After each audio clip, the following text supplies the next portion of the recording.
और बहुत दिनों के बाद मेरे साथ वरिष्ठ पत्रकार जिनका दशकों का पत्रकारिता का अनुभव है, अक्सर आप तमाम कार्यक्रमों में देखते रहे हैं, हेमंत अत्री जी मेरे साथ जुड़ गए हैं। हेमंत जी, आपका भी बहुत बहुत स्वागत और इस्तकबाल। हेमंत अत्री जी, सवाल ये है जो विपक्ष भी पूछ रहा है, क्या ईडी इसमें एंट्री क्या होगी? ईडी की ईडी क्या जो हर जगह पर इलेक्शन से पहले पहुंचा हुआ मिलता है हमें अलग अलग जगहों पर, अब यहाँ पर तो इतने बड़े पैमाने पर पैसे पकड़े गए हैं। ये तो एक जगह, एक होटल में, एक सीट पर ये सब कुछ हुआ है और ऐसे ही 288 सीटें हैं। न जाने कहां कहां क्या क्या हो रहा होगा। अगर 1000 करोड़ रुपए खुद चुनाव आयोग कहे कि उसने झारखंड और महाराष्ट्र में पकड़े हैं, जो कि 2019 की तुलना में कहीं ज्यादा है, तो ये तो सीधे तौर पर सवाल खड़ा करता।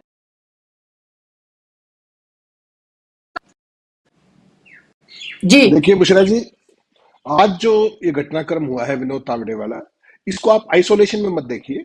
ये भारतीय जनता पार्टी और आरएसएस का रियल चाल चरित्र और चेहरा है, और चुनाव आयोग ने इस पर लिपापोती करने का पूरा कार्यक्रम कर दिया है। वहां पर 9 लाख रुपए की बरामदगी दिखाई गई है, और पीपल रिप्रेजेंटेटिव एक्ट के तहत तावड़े और जो वहां के बीजेपी के कैंडिडेट हैं राज नाईक, उन दोनों के खिलाफ एक मुकदमा दर्ज कर लिया गया कहने को। लेकिन मेरा सवाल यह है कि जब वो नकदी के साथ 9 लाख रुपए का फिगर लिखा गया है एफआईआर के अंदर, तो उन दोनों को अभी तक अरेस्ट क्यों नहीं किया गया है? वो तो मौके पर अवेलेबल है वहां पर। क्या उनको सेफ पैसेज दिया जा रहा है? जो मैं आपको एक खबर बता रहा हूं, ये लेटेस्ट ब्रेकिंग है कि 9 लाख रुपए दिखाई गई है बरामदगी, और पर्चा भी दर्ज कर दिया गया है पीआर एक्ट के तहत। सवाल इससे ज्यादा बड़ा है बुशरा जी, और वो सवाल क्या है? सवाल यह है कि इस देश के अंदर एक नया मॉडल मोदी जी ले आए हैं कि जनता जो है वो वोट किसी को दे और सरकार किसी और की बनती है। ये एक चीज हरियाणा के अंदर जो शुरू हुआ था, मध्य प्रदेश में आपने देखा, छत्तीसगढ़ के अंदर आपने देखा, अब जो है आप झारखंड के अंदर ऑलमोस्ट खेल पूरा किया जा चुका है, और जो कमी बेशी थी वो महाराष्ट्र में थी, जिसके लिए जो चुनाव की पूर्व संध्या जिसको आप कहते हैं, 24 घंटे के अंदर कल पोलिंग शुरू होनी है सुबह 7 बजे, उससे पहले भारतीय जनता पार्टी और नरेंद्र मोदी और अमित शाह का जो राइट हैंड मैन है विनोद तावड़े, जो महासचिव है पार्टी का, जो नड्डा की टीम का सदस्य है, वो इस तरीके से रहस्यमय हालात में, संदिग्ध हालात में कैश के साथ पकड़ा जाता है। और आपके दर्शकों के लिए याद दिला दूं कि ये वही तावड़े साहब हैं जो हरियाणा के भी प्रभारी थे। हरियाणा की जीत का सेहरा भी इन्हीं के सिर पे बनता है, ये मत भूलिएगा आप। ये एबीवीपी से आते हैं, बहुत ही संस्कारित भारतीय जनता पार्टी का जो सिस्टम है, जिसमें विपक्ष को बताया जाता है कि किस तरीके से बोरों में और ऑटो में और टेम्पू में भर के पैसे आते हैं, जो विपक्ष के लिए। तो अब मोदी जी को और शाह को यह बताना चाहिए कि ये पैसे कहां से आए थे, ये कौन से टेम्पो में आए थे। वो तो अडानी और अंबानी का तब नाम लिया था मोदी जी ने, तो ये कहां से आए थे? ये भारतीय जनता पार्टी कोई दाल की खेती करती है क्या? वहां पे कोई फसलें बोती है जिसकी कमाई से ये पैसे बांटे जा रहे थे? और मौके से जो अधिकारी हैं वहां पर कुछ डायरियां मिली हैं, 2 डायरियां स्पेसिफिकली, और कुछ कागजात मिले हैं जिसके अंदर मेंशन है कि किसको कितना पैसा दिया जा रहा है और किस एरिया के लिए दिया जा रहा है। तो ये अपने आप में एक नया मॉडल है भारतीय जनता पार्टी का। और इसमें गजब की बात यह देखिए, ये सारे देश में होता है, ये कोई नई बात नहीं है। सवाल यह है कि पकड़ा केवल कौन जाता है? पकड़ा केवल विपक्ष जाता है। आपने एक बड़ा महत्वपूर्ण सवाल किया कि ईडी कहां है। ईडी सत्ता पक्ष के लिए नहीं है, सत्ता पक्ष के सहयोगियों के लिए नहीं है, ईडी केवल विपक्ष के लिए है। सवाल केवल इतना है, जो बार बार आप जिस बात का जिक्र कर रही है कि इतने पैसे की बरामदगी हुई। अभी तक दोनों राज्यों में 1082 करोड़ रुपए का नशा, पैसा और तमाम सामग्री बरामद हुई है, जिसमें से 858 करोड़ रुपया नगद है। अगर आपको याद दिलाऊं, मोदी जी ने क्या कहा था कि नोटबंदी के बाद इस देश में काला धन समाप्त हो जाएगा, यही कहा था ना। तो ये कौन सा धन है? ये सफेद धन है क्या? ये किसका धन है? ये कहां से आता है? नकली नोट तो नहीं। तो उस वायदे का क्या हुआ? दूसरी बात, जब जो काला धन खत्म हो गया था, आतंकवाद भी खत्म हो गया। पता ही आपको देश में कहीं आतंकवाद बचा नहीं। अब जो भारतीय जनता पार्टी चुनाव लड़ रही है महाराष्ट्र में, उसको देखिए आप। जिस तरीके से उन्होंने विकास अघाड़ी की सरकार को तोड़ा, और जो पार्टी इतने दिनों तक लगातार मुंबई महानगर निगम जो पालिका है उसका चुनाव आज तक नहीं करा पाए। वो, उनको पता है अपनी असलियत ग्रास पे क्या है, ग्राउंड रूट पे, आज तक नहीं करा पाए। 1.5-2 साल से ड्यू है वो। तो अब वो इस चुनाव में उनको जाना उनकी मजबूरी है। इसको वो 1.5-2 महीना ही पोस्टपोन कर सकते थे, वरना महाराष्ट्र का चुनाव आपको पता है हरियाणा के साथ होता था। लेकिन वो जो बेटी वाली जो योजना, 3,000 रुपए जो महिलाओं के साथ, वो सब जो है एडवांस और बोनस और पता नहीं क्या क्या, तो वो एक सरकारी उपकरण था पैसे लुटा करके और वोट हथियाने का। अब ये वो तो एक तरीका था, वो ऑफिशियल तरीका जो इन्होंने अपनाया चुनाव आयोग की मदद से, कि चुनाव पोस्टपोन करा दो, महिलाओं के खाते में पैसा डालना शुरू करो, और वो एक इनडायरेक्ट रिश्वत थी जिसपे चुनाव आयोग ने आंखें बंद रखी। आज आपके सामने दूसरा उदाहरण आया, जो भारतीय जनता पार्टी का जो महासचिव है खुद, और इसमें एक और चीज आपको बता दूं मैं, ये ठीक बात है कि जिन लोगों ने इनको पकड़ा है तावड़े साहब को, ये कौन लोग हैं आपके दर्शक जानकर हैरान रह जाएंगे। ये जो लोग हैं ये बहुजन विकास अघाड़ी के लोग हैं, जो भारतीय जनता पार्टी की सहयोगी पार्टी है, और 2019 में इनकी 3 सीट आई थी, और वो तीनों सीटों के साथ इनका सहयोग कर रहे थे सरकार के अंदर। उन्होंने ही इनको पकड़ा है। मेरी महाराष्ट्र के कुछ सीनियर साथियों से बात हुई जो ग्रास रूट में हैं, उन्होंने ऐसी चीज बताई कि आपके दर्शक चौंक जाएंगे। उन्होंने कहा कि साहब ये जो पकड़ा गया मामला है, ये फोपा हुआ नहीं है, ये एक लार्जर कॉन्स्पिरेसी का हिस्सा है, और भारतीय जनता पार्टी की जो महाराष्ट्र यूनिट है उसमें जो नेतृत्व को लेकर के जो संघर्ष चल रहा है कि कहीं तावड़े चूंकि ओबीसी वर्ग के नेता हैं, कहीं चुनाव के बाद इनको मुख्यमंत्री ना बना दिया जाए, इसलिए ये सारा खेल रचा गया है। ये महाराष्ट्र के कई सीनियर साथियों ने मुझे बताया कि सहयोगियों ने पकड़वाया है। जो ये पार्टी जिन्होंने पकड़ा इनको, ये विरार एरिया के अंदर जो होटल विमानता है वहां पर ये पकड़े गए हैं। बहुजन विकास अघाड़ी के अध्यक्ष और उनके बेटे और उनके वर्करों ने पकड़ा है, जो इन्हीं के सहयोगी हैं। और महाराष्ट्र के जर्नलिस्ट साथी ये बता रहे हैं कि बीजेपी के अंदर ये इंटरनल गेम है विनोद तावड़े को दौड़ से बाहर करने का। तो अगर ये चीज है तो आपको सोचना चाहिए कि भारतीय जनता पार्टी का असली चाल चरित्र और चेहरा क्या है।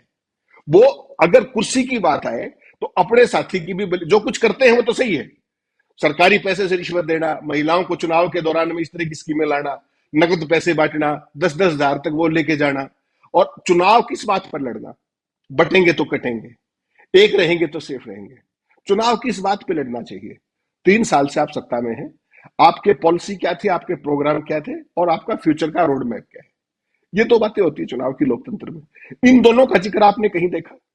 मोदी जी से लेकर के बीजेपी के किसी भी स्टार कैंपेनर ने अभी तक इस चुनाव में गवर्नेंस के किसी एजेंडा पर बात की?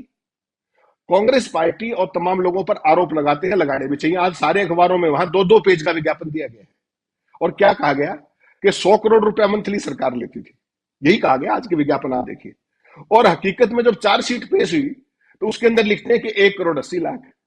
कहां 1 करोड़ 80 लाख, कहां 100 करोड़। फिर कहते हैं कि साहब भ्रष्टाचारी है विपक्ष। तो 3 साल से तो आप सत्ता में थे ना, तो आपने उनको क्यों नहीं पकड़ा? कितने लोगों को अंदर करके आपने उनकी सजा करवा दी? ऐसे ही मोदी जी सारे विपक्ष को गालियां देते फिरते हैं, अमित शाह सारे विपक्ष को गालियां देते फिरते हैं। सवाल यह है कि इन्होंने अभी तक दिल्ली में तो 10.25 साल की सरकार हो गई, कितने विपक्ष के नेताओं के खिलाफ चार्जशीट 2 कोर्ट करके उनको सजा करवा दी? एक का नाम बताइए। फिर क्या कहते हैं, घुसपैठिए। आज देश की सीमाओं की रक्षा का काम किसका है? सेना का या होम मिनिस्ट्री का? इन 2 का ही, तीसरे का तो किसी का है नहीं। उसके बाद भी अगर घुसपैठिया आ रहे हैं तो शाह साहब को और राजनाथ जी को अपनी कुर्सी पर रहने का 1 मिनट भी हक है क्या? नैतिक अधिकार की बात कर रहा हूं। और वो पूरा झारखंड का चुनाव उन्होंने घुसपैठियों पर ही लड़ दिया। ये अगर मान लीजिए, पहली बात तो ऐसी कोई चीज नहीं है, और अगर कोई ऐसी चीज है तो उसकी नाकामी का ठिकरा किस पर फूटेगा?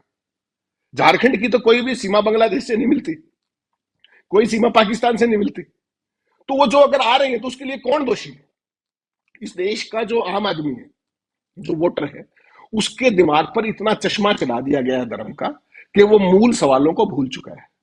और जब चुनाव का समय आता है तो ये जो आपने तावड़े साहब का सीन देखा, ये कोई नया सीन नहीं है, ये हर एक प्रदेश के हर एक क्षेत्र की कहानी है, लेकिन पकड़ा केवल विपक्ष जाता है। और आज के बाद अब जो ये सारी जो कुछ आप देख रहे हैं, एक इंटरेस्टिंग चीज और बता दूं, केवल यूट्यूब को छोड़ दीजिए, किसी मुख्य धारा के चैनल पर आप मुझे केवल ये खबर दिखा दीजिए, मैं चैलेंज करता हूं, कहीं कोई खबर नहीं मिलेगी। और कल्पना कीजिए अगर यही खबर किसी कांग्रेस पार्टी के महासचिव की होती, या शिवसेना के किसी व्यक्ति की होती, या शरद पवार के किसी व्यक्ति की होती, तो इस देश के अंदर तूफान आ जाता मीडिया के अंदर। वो क्या चीज है? और अभी आप अगर मेन स्ट्रीम की जो कुछ वेबसाइट्स भी देखेंगे ना, इतनी बच बचा के खबर चलाई जा रही है, संदिग्ध परिस्थितियों में पकड़े गए, तावड़े से कथित रूप से पकड़े गए। तावड़े की खबर 4 लाइन की है, अमित वालिया का जो रिएक्शन है वो 6 लाइन का है। और वो आज भी इस घटनाक्रम पर भारतीय जनता पार्टी शर्मिंदा होने की बजाय आज भी विपक्ष को ही निशाने पर ले रही है। पैसे लिए तावड़े पकड़े गए, और दोषी विपक्ष है, और इस देश की जनता को ये समझ में नहीं आ रहा। ये बड़ा इंटरेस्टिंग है। तो ये जो धर्म की राजनीति है, जो धर्म की अफीम है, बुशरा जी, ये बेसिकली क्या है कि अब जो स्थितियां है ना, हरियाणा के अंदर आपने एक खास तरीके का देखा होगा कि वोट आप किसी को डाल लीजिए, सरकार बीजेपी की बनेगी। तो महाराष्ट्र में भी अब वही खेल चल रहा है कि जो भी गेम किया जाना है, वहां पर अपने कैंडिडेट जहां ना जीतते हो, वहां इन तीनों कैंडिडेट्स को हरा दीजिए। उसमें चाहे कोई निर्दलीय जिताना पड़े, चाहे उसके लिए कुछ भी करना पड़े। हरियाणा में आपको ध्यान है कि सीट तो 90 है, और भारतीय जनता पार्टी जो फाइनेंस कर रही थी वो 120 को कर रही थी। तो वो 30 कैंडिडेट कौन थे? आपको और मुझे तो पता है, आप तो फील्ड में आई थी। तो ये नया मॉडल है जिसमें इन्होंने शर्म जो है उतार करके फेंक दी है। इनको केवल सत्ता चाहिए। झारखंड में गरीब जनता थी, उसको ये मैनिपुलेट ऑलरेडी कर चुके हैं। आप 23 तारीख को देख लीजिएगा। यहां पर लास्ट डिच एफर्ट चल रहा है, और चुनाव आयोग को शर्म आनी चाहिए। मेरा आपसे सवाल यह है कि अगर कोई विपक्ष का व्यक्ति होता, तावड़े को अब तक अरेस्ट क्यों नहीं किया गया है? सारे देश के सामने एक मैसेज जाना चाहिए ना। पैसे लेके पकड़े गए भाई। 48 घंटे पहले कंस्टिट्यूंसी छोड़नी होती है बाहरी लोगों को, और वो यहां पर पैसे बांट रहे हैं, और ऑफिशियली 9 लाख रुपए की रिकवरी दिखाई गई है। बाकी पैसे कहां गए? वो तो कथित तौर पे 5 करोड़ रुपए कह रहे थे। और ये पैसे किसके थे? इसकी कब जांच होगी? और जो चुनाव आयोग जो पैसे पकड़ता है ना, ये 858 करोड़ दोनों राज्यों के अंदर, आपको जानकर हैरानी होगी, थोड़े से कुछ उपचुनाव हो रहे हैं यूपी में, केरला में, पंजाब के अंदर छुटपुट, 223 करोड़ रुपए तो वहां बरामद हो चुके हैं। और वो कौन से रुपए हैं पता है आपको? वो या तो विपक्ष के पैसे हैं, या आम आदमी के, मेरे आप जैसे के पैसे। कोई 2 लाख 3 लाख लेके जा रहा था, उनको पकड़ लिया पुलिस ने। बीजेपी का कोई रुपया नहीं पकड़ा जाता कभी, ना तो अब पकड़ा जाता है, और ना बंटवारे के दौरान पकड़ा जाता है। तो ये देश के अंदर बुशरा जी एक नया मॉडल है, और भारतीय जनता पार्टी ने इस कॉज को चैंपियन कर लिया है। आप यहां के पुलिस अधिकारियों को देखिए, वो तावड़े को अरेस्ट करने की बजाय उनको सुरक्षा दे रहे हैं, उनको बचाते नजर आ रहे हैं। ये इस लोकतंत्र का इतना विभत्स चेहरा है जिसके ऊपर शर्म आनी चाहिए, ना केवल भारतीय जनता पार्टी को, बल्कि राजीव कुमार को, उनके चुनाव आयोग को, और इस देश के संविधान के जो संचालक हैं, जिनके ऊपर यह दायित्व है, उन सबको शर्म आनी चाहिए कि वो इस देश के लोकतंत्र को कहां लेकर के आ चुके। हरियाणा जो है वो एक चुनाव नहीं है, भारतीय जनता पार्टी की सत्ता हथियाने की तकनीक है, तरीका है कि कैसे क्या मैनिपुलेशन किया जाएगा। पैसा हर जगह है, सीबीआई ईडी हर जगह है, भ्रष्ट नेताओं के ऊपर दबाव हर जगह पर है। कुछ चीजें कॉमन है, और कुछ चीजें विपक्षियों को डराना धमकाना, पैसे बांटना, ये सारी चीजें सामान्य है। जो निर्दलीय हैं उनको चुनाव जिता देना, दूसरी पार्टियों में बगावत करा देना, अपने बागियों के साथ तमाम फाइनेंसिंग करना, ये तमाम चीजें हैं। तो वो एक तरीका है चुनाव लड़ने का। हरियाणा का मतलब ये नहीं कि वो हरियाणा को ऐसा रिपीट करेंगे। उसके अंदर जो इन्होंने नए नए फार्मूले लगाए हैं मैनिपुलेशन के, Haryana is about that manipulation. We are not saying कि they will repeat Haryana as such. हर एक जगह पे उसको लागू करने के तरीके अलग होते हैं, ठीक है ना। छत्तीसगढ़ जो हुआ था वो हरियाणा में ऐसे थोड़ी हुआ। उसके अंदर कुछ जो फाइंडिंग थी उनको यहाँ लागू किया गया। हरियाणा वाली कुछ चीजें महाराष्ट्र में लगातार लागू की जा रही है। तो सवाल वो नहीं है। सवाल बेसिकली क्या है कि देखिए, भारतीय जनता पार्टी ने महाराष्ट्र की जनता के साथ पहली बार धोखा नहीं करने जा रही है। इससे पहले आपको ध्यान होगा, शिवसेना के जो चीफ है उद्धव ठाकरे साहब, उन्होंने क्या कहा था जब उन्होंने बीजेपी का साथ छोड़ा था, कि अगर अमित शाह के अंदर हिम्मत है तो मेरा एक विधायक तोड़ के दिखाए। तो अमित शाह ने उस टाइम रिएक्ट नहीं किया, और उसके बाद हालत ये हुई कि उनकी पूरी पार्टी को ही ले उड़े मौके लगने पर। तो उसके लिए उन्होंने कितना होमवर्क किया होगा। ये ठगा कौन गया? ठगी तो महाराष्ट्र की जनता गई ना, कि जिस उद्धव ठाकरे की पार्टी की तरफ देखने की हिम्मत नहीं थी बीजेपी की कभी भी, जिसका इतनी दबंगई थी, उस पार्टी को उन्होंने तोड़ दिया। ऐसे ही शरद पवार जैसे चाणक्य की पार्टी को गौतम अडानी के दिल्ली में घर में बैठ करके, जो अब तो बात सामने आ गई, अजीत पवार ने ऑन रिकॉर्ड बोल दिया, और शरद पवार ने भी उसकी पुष्टि कर दी। ये क्या कह रहा है बेसिकली, कि इन्होंने महाराष्ट्र की जनता के जनादेश को फॉर ग्रांटेड ले रखा है। पिछली बार जनादेश क्या था, उसका इन्होंने क्या हासिल किया? चलती फिरती सरकार को दोनों पार्टियां तोड़ दी, एक बार एक तोड़ दी, एक बार दूसरी तोड़ दी। और अब ये जिस तरीके से चुनाव से 24 घंटे से भी पहले उनका जो राष्ट्रीय महासचिव जिस तरीके से पैसे बांटते हुए पकड़ा गया है, तो इनके राष्ट्रवाद की भी पोल खुल गई, इनकी राष्ट्र सेवा की भी पोल खुल गई, इनके चाल चरित्र और चेहरे की भी पोल खुल गई, इनके नैतिक मूल्य सामने आ गए, और लोकतंत्र के प्रति इनकी कितनी आस्था है भारतीय जनता पार्टी की, आरएसएस की, और तमाम इनके संगठनों की। और चुनाव आयोग किस तरीके से नकारा हो चुका है, ये सारे घटनाक्रम एक दूसरे से जुड़ रहे हैं। और ये जो सारा बिल्कुल। जुड़ाव है, इस देश के जो तंत्र है उसके ऊपर एक बहुत बड़ा हमला है, प्रहार है। और उस जो तंत्र है, लोकतंत्र जिसको हम कहते हैं, उसको ना केवल सैबोटेज कर रहे हैं ये, बल्कि कंप्लीटली इन्होंने उसको हाईजैक कर लिया है। जिस तरीके से चाहे, जैसे चाहे, उस तरीके से ये चला सकते हैं, हाँक सकते हैं। और ये एक नया मॉडल इन्होंने लगातार इस्टेब्लिश करके दिखाया है। और एक बात मत भूलिए बुशरा जी, जी। हरियाणा को भारतीय जनता पार्टी किसी और कारण से नहीं अफोर्ड कर सकती थी हारना, और वो कारण था हम्म। किसानों का बॉर्डर्स पे बैठे होना। महाराष्ट्र को भारतीय जनता पार्टी तमाम कॉर्पोरेट इंटरेस्ट के कारण अफोर्ड नहीं कर सकती। इसके लिए इनको जो भी करना है, या तो 5 करोड़ का आरोप लग रहा है, चाहे 500 करोड़, चाहे 5,000 करोड़ रुपए हो, कोई बहुत बड़ी बात नहीं है। ऐसे ही झारखंड की माइनिंग के अंदर उसी उद्योगपति और तमाम जो इनके मित्र हैं, क्रोनीज, उन सबके वेस्टेड इंटरेस्ट है। तो हर एक स्टेट का एक अलग अलग वो है। यहां पर महाराष्ट्र और झारखंड के अंदर भारतीय जनता पार्टी किसी भी हद तक, और चुनाव आयोग भी किसी भी हद तक, स्वयं निरपेक्षता की सारी हदों को पार करते हुए, चुनाव आयोग ने पहले जी। भी प्रूव किया है, अब फिर करने में लगा हुआ है, और वो करता रहेगा। आप ये बताइए, जिस देश के अंदर माधवीपुरी बुच इतने संबंध के बावजूद आज तक पीएससी के सामने पेश नहीं हुई, तो क्या मैसेज दे रहे हैं? पीएससी से भी बड़े हो गए क्या? पीएससी तो सबसे बड़ी संस्था है पार्लियामेंट की, और कहीं कोई कोई जुडिशरी कोई कुछ नहीं कर रही है, कहीं कोई कुछ नहीं बोल रहा है। तो पूरे तंत्र को हाईजैक किया जा चुका है। महाराष्ट्र में क्या होगा, मैं उसमें कोई ज्योतिषी नहीं हूं कि वहां पर क्या होगा, लेकिन भारतीय जनता बिल्कुल। पार्टी की असलियत सामने आ गई है कि उसको किसी भी कीमत पर, येन केन हम्म। प्रकरण, उसमें नैतिकता का कोई सवाल नहीं है। उनको सत्ता चाहिए, और अगर सत्ता नहीं भी मिली, जैसा कि साथी कह रहे हैं कि सत्ता नहीं मिली, तो ये मान के चलिएगा कि सत्ता हथियाने के लिए भी वो किसी भी हद तक जाएंगे बाद में।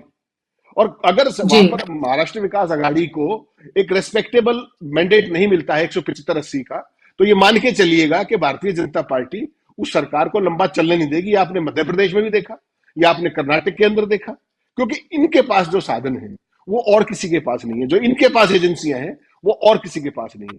तो मुझे लगता है महाराष्ट्र की जनता को आज का इस घटनाक्रम के बाद जाग जाने की जरूरत है, धर्म का चश्मा उतार हम्म। देने की जरूरत है, और ठंडे दिमाग से एक बात सोचने की जरूरत है कि पिछली बार इन्होंने क्या किया था, और इस बार अगर भूल हुई तो इस बार ये क्या करेंगे। ना केवल महाराष्ट्र का, बल्कि लोकतंत्र का ये भी देखा जाने बात है। और महाराष्ट्र की जनता से बड़ी उम्मीद है देश को, पूरा देश उनकी तरफ देख रहा है। आज का बिल्कुल। घटनाक्रम एक एसिड टेस्ट होगा महाराष्ट्र के जनादेश के लिए, ऐसा मेरा मानना है। और भारतीय जनता पार्टी इसके बाद निश्चित तौर पर, अगर नैतिकता होती तो बैकफुट पे आती, लेकिन नैतिकता उनके लिए एक दूर की कड़ी है।